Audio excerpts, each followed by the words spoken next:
काशी में कार्तिक शुक्ल पक्ष में षष्ठी से पूर्णिमा तक ज्ञानवापी में 108 तुलसीकृत रामायण के पारायण होते हैं।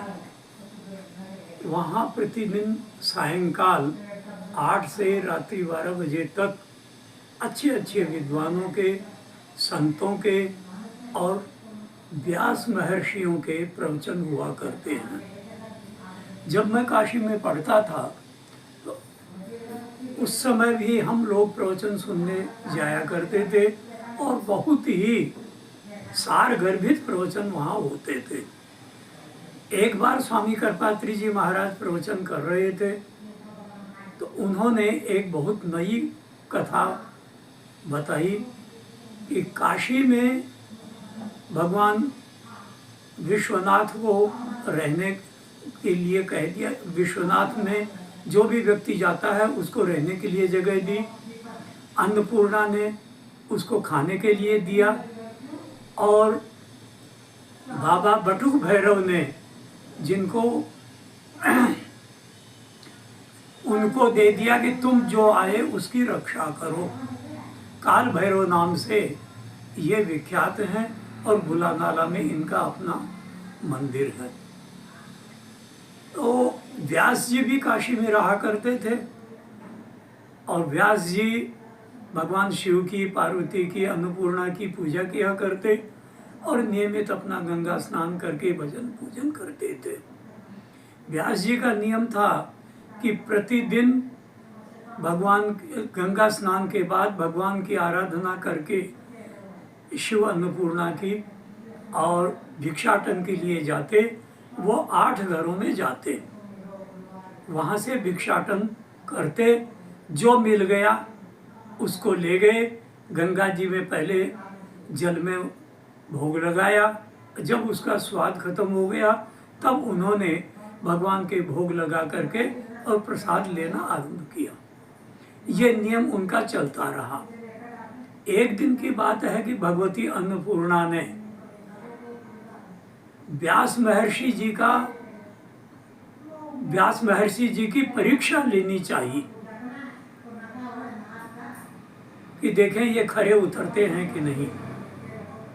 तो किया क्या कि व्यास जी गंगा स्नान के बाद जैसे ही विश्वनाथ अन्नपूर्णा की पूजा करके और भिक्षाटन के लिए गए तो वो जिस घर में गए उस घर में उनको कोई भिक्षा नहीं मिली।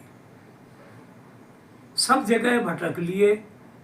अंत में व्यास जी को बहुत ही दुख हुआ कि आज ये हुआ क्या, मुझे भिक्षा नहीं मिली।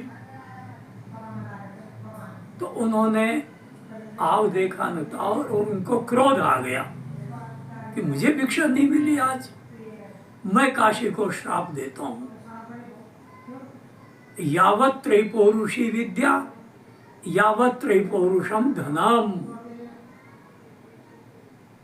अर्थात काशी में जो रहेगा उसमें 3 पीढ़ी तक ही विद्वान होंगे और कोई अगर यहाँ व्यापार करेगा या धनी होगा तो 3 पीढ़ी तक ही धनी होगा, 4थी पीढ़ी में वह धनी नहीं होगा। उनका शाप देना था और अन्नपूर्णा का उनके सामने प्रकट होना था। अब व्यास जी तो थर थर कांपने लगे कि ओहो मैंने क्या कर दिया, ये काशी को शाप दे दिया और ये तो साक्षात अन्नपूर्णा की, विश्वनाथ की नगरी है, मैंने तो बहुत ही अन्याय कर दिया। अन्नपूर्णा जी ने प्रकट होकर कहा, व्यास जी आप परीक्षा में असफल हो गए। प्रणाम किया व्यास जी ने, कहा माता मेरे से भूल हो गई। भूल नहीं, मैंने आपकी परीक्षा लेनी चाहिए थी लेकिन आप असफल हो गए, इसलिए आज के बाद आप काशी निवास के अधिकारी नहीं हैं। हाथ जोड़ा, चरण पकड़े, प्रणाम करने लगे विश्वनाथ को। तो अन्नपूर्णा ने कहा नहीं, मैंने जो कह दिया वो सत्य है, आपको काशी छोड़नी पड़ेगी।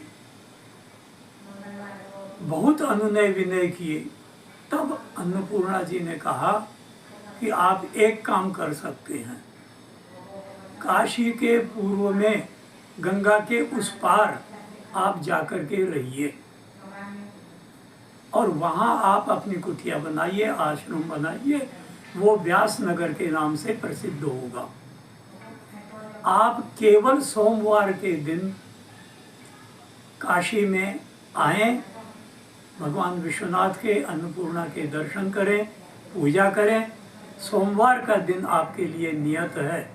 जैसे ही सूर्यास्त हो आप अपने आश्रम पर चले जाइए और फिर 6 दिन तक आपको काशी में आने का अधिकार नहीं है।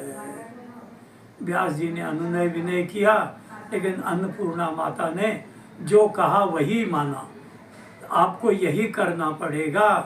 विश्वनाथ भी कुछ नहीं बोल सके और उस दिन के बाद व्यास जी काशी छोड़ करके पूर्व में व्यास नगर में रहने लग गए। अब वह व्यास नगर के नाम से विख्यात था। आजकल तो वहाँ सुनते हैं बहुत ज़्यादा संकुलन हो गया और भीड़ भाड़ बढ़ गई। नहीं तो माघ के महीने में 15 दिन काशी के लोग व्यास जी के दर्शन के लिए जाया करते थे। इस प्रकार से काशी में रहने वालों को बहुत ही संयम नियम से और भगवान विश्वनाथ की कृपा से ही रहना पड़ता है, तो उनकी वंश वृद्धि और सुख शांति बनी रहती है।